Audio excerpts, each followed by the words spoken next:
If you're a beginner music video editor, today I'm going to teach you how to use AI to automatically edit music videos 10 times faster. Let's go. All right, we're inside of Premiere Pro. The first thing we're going to do is we're going to go to Window, we're going to hit Extensions, and we're going to click Auto Edit. Now, this is a paid plugin. It's for automatically editing music videos, but I'll show you in just a bit why it's so worth it and helps me edit super fast compared to doing everything manually. The first page is going to tell you to upload 3 things. So first you start with your music track. You have to upload a MP3 or WAV file. If not, it's not gonna work. Clicking my music track and I'm hitting enter to upload it. Next, I'm going to upload my performance takes. Now these are the clips where the artist is performing the song. They're looking at the camera, they're performing, they're singing the song, and we have about 4 of these takes. So I'm gonna hit enter. And lastly, I'm going to upload my B-roll. Now these are the clips where the artist is not performing. These can just be clips of, like the studio, maybe clips of the car, just other miscellaneous stuff, not actual performance shots. One thing you might notice is that there's a lot of camera shake in these clips right here, but don't worry, the plugin is going to handle that all for us. So we're just gonna select 2 of these clips right now. Now I'm gonna hit open, and now I'm going to hit continue. Now, instantly, it's going to build out our timeline for us, but obviously we have to synchronize everything. So it gives us some instructions. First, just select everything by hitting Command A. Then we're gonna right click our clips and we're going to hit synchronize. Now I'm just going to make sure it says mix down, hit OK, and boom, all of our clips are synced. So now what I'm gonna do is I'm gonna hit next, and it's going to detect the BPM. Now this is basically the beat of the song, and what the plugin is going to do is it's going to automatically start cutting to our music. So it's detected 93.75 as the beat of the song. Now I'm going to hit collapse and I'm going to hit variation.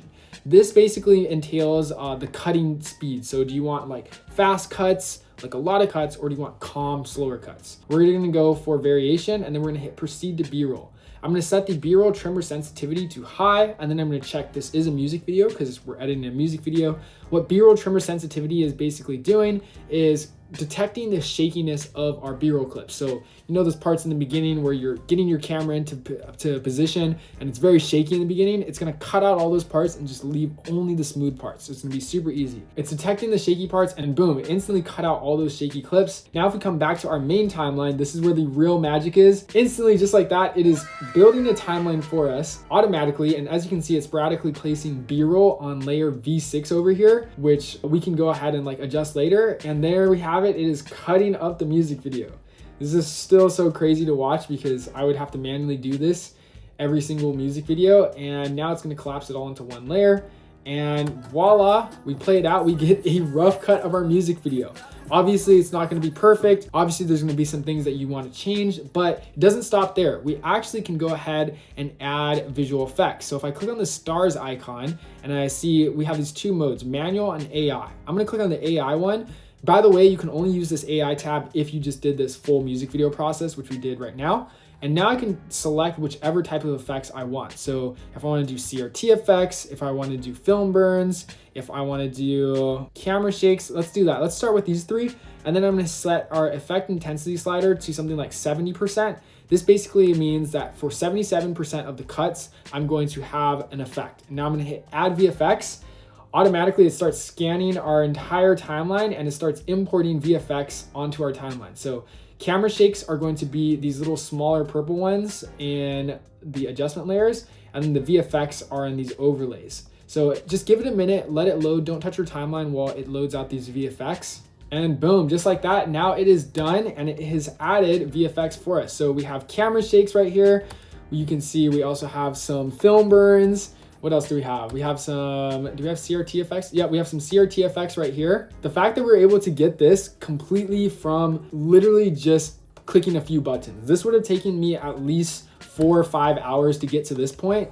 And the fact that we're here automatically is such a huge time saver, especially if you're editing a lot of music videos. This can be incredibly handy to have in your toolkit. Now, it doesn't even stop there. There's also, lastly, there is a title card applier. So if we click on this little T, we can go and see a bunch of different cinematic title cards we can apply. So if you're like me and you always get stuck designing title cards, you can just go ahead and click throughout these. Let's go with this one. This little looking Ken Carson one. I hit insert at playhead and boom, instantly it creates a title card for us. And if we go to our properties panel, we can actually go ahead and change this text to whatever we want it to say, and it's automatically updated. So this is really sick that we can get some title card designs also included in this plugin. This is a paid plugin, as I mentioned, but you just saw how much time it saved for us. One other important thing to note on is that you have to make sure all your performance takes are the exact length of your song. If they're not the exact length, you'll get some gaps like we have right here in the beginning and towards the end, but it's really not that big of a deal because we can just throw in any other clips we want. But as long as all your performance takes are the exact length and the full performance of your song,